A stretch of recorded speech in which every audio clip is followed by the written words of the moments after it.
Okay, so you've really tapped into something that's making some noise.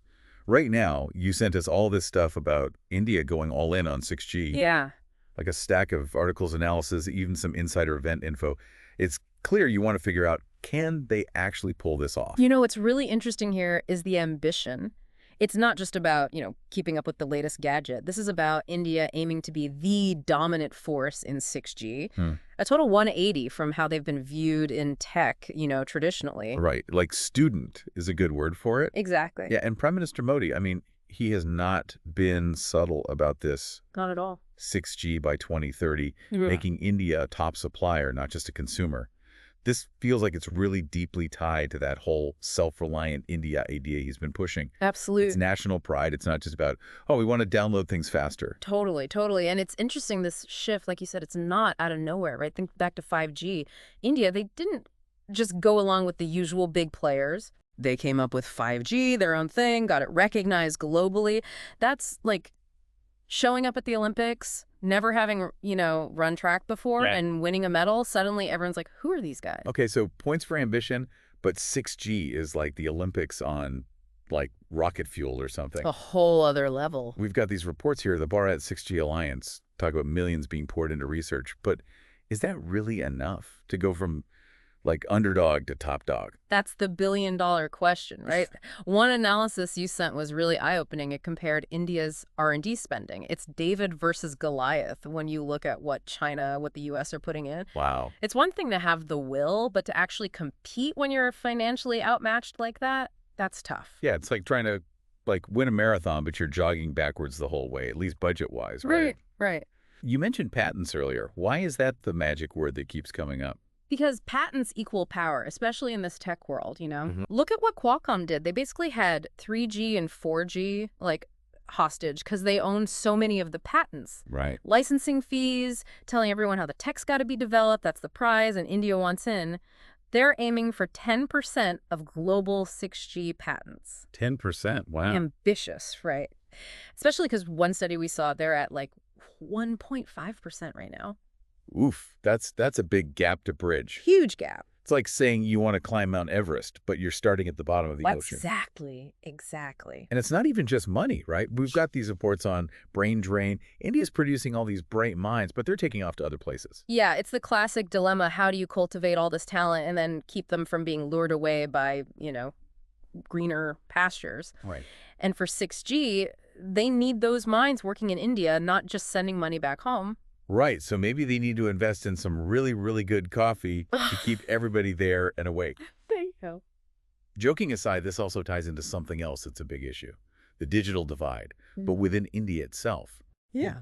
I mean, you're sitting here talking about 6G domination, but huge parts of the country can't even get reliable internet now. It's a huge contradiction, isn't it? Like boasting about your, fancy penthouse apartment when the foundation of the building's falling apart. Right. The government knows this, of course. There's a lot of talk about how to bridge the gap, bring high-speed internet to these rural areas, but... It's like learn to walk before you try to run a marathon, maybe. Oh, that's a good way to put it. And even if they manage that, there's this other thing brewing, this fight over the 6 gigahertz spectrum band. This isn't just like tech jargon, right?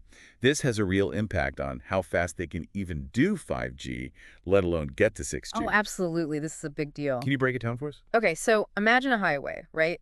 Multiple lanes, that's your internet spectrum, how much data can flow. Okay. The 6 gigahertz band, that's the fast lane. Everyone wants it. Telecom companies, they want it for 5G now, and then eventually 6G means more devices can connect at crazy speeds. But then you've got these tech giants, right? They want that same lane, but for Wi-Fi, they're saying, hey, we'll give you even better internet at home, connect all your devices, that whole thing. Well, it's a tug of war.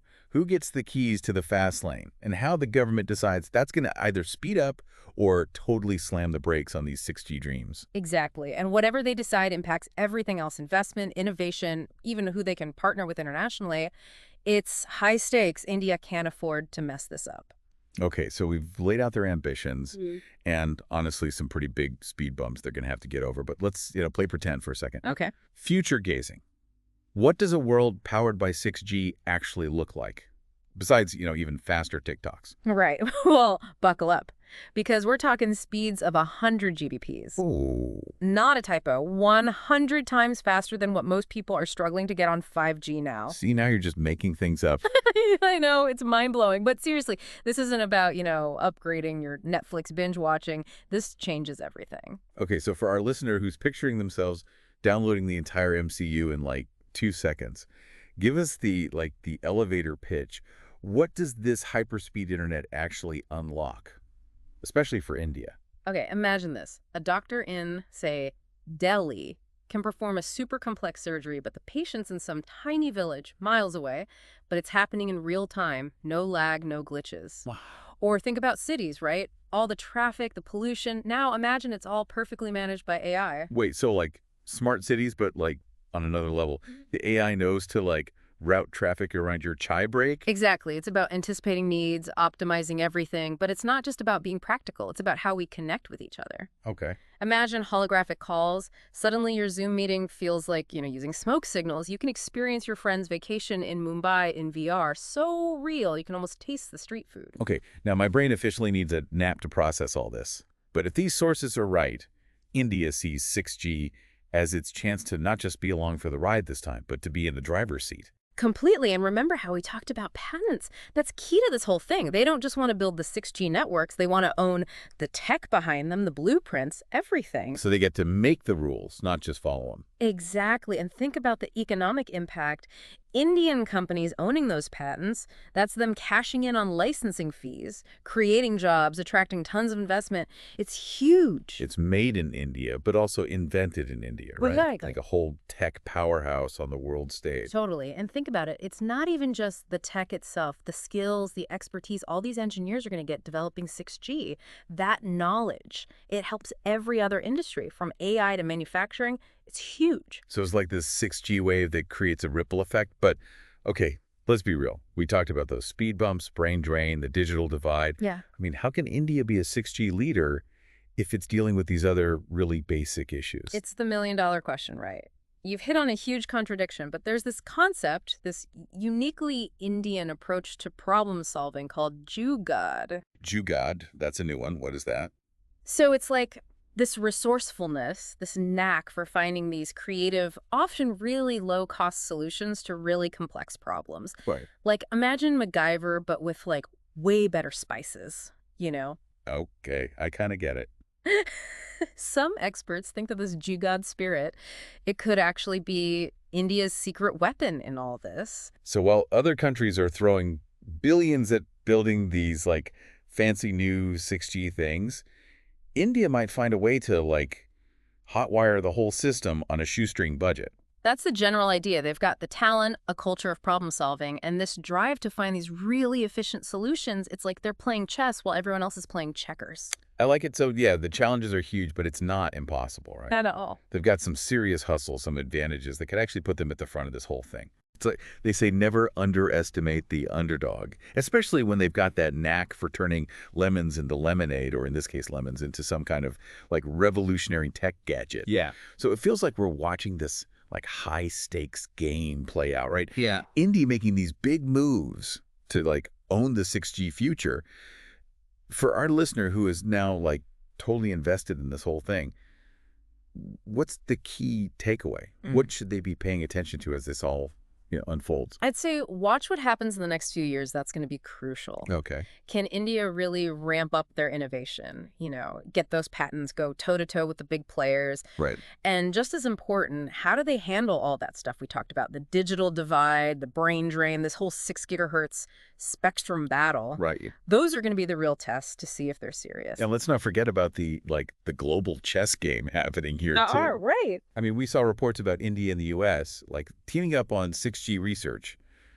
Seems like who you partner with is going to be just as important as like how many antennas you can build. It's all connected. This isn't a solo mission. India's got to be strategic, build those relationships, play the long game. It's like a tech version of Game of Thrones, but instead of fighting over some like spiky chair, they're fighting over who controls the future of, well, everything. Right, and the stakes are huge. I mean, whoever controls this tech, they have a say in how we live, how we work, even how we think. It's kind of scary. It's true. And like you said, it's not just money and power. It's like the ethics of it all. What Absolutely. does 6G do to our privacy? The security, we're just starting to ask those questions. Exactly. And the answers, they're going to have a huge impact. Yeah, big questions, no easy answers. But, well, one thing's for sure. This whole thing with India and 6G, it's going to be a wild ride. That's for sure. Lots of twists and turns, but hopefully some really groundbreaking stuff comes out of it, too. I think so. It's a story of ambition, challenges, and this real chance for a country to, like, redefine itself on the world stage. And it's all thanks to technology. This deep dive has given us a lot to think about. It really has. And for our listener, as you keep following this whole 6G thing unfold, here's something else to consider. We've talked a lot about speed, about connecting everything and everyone, but what about access?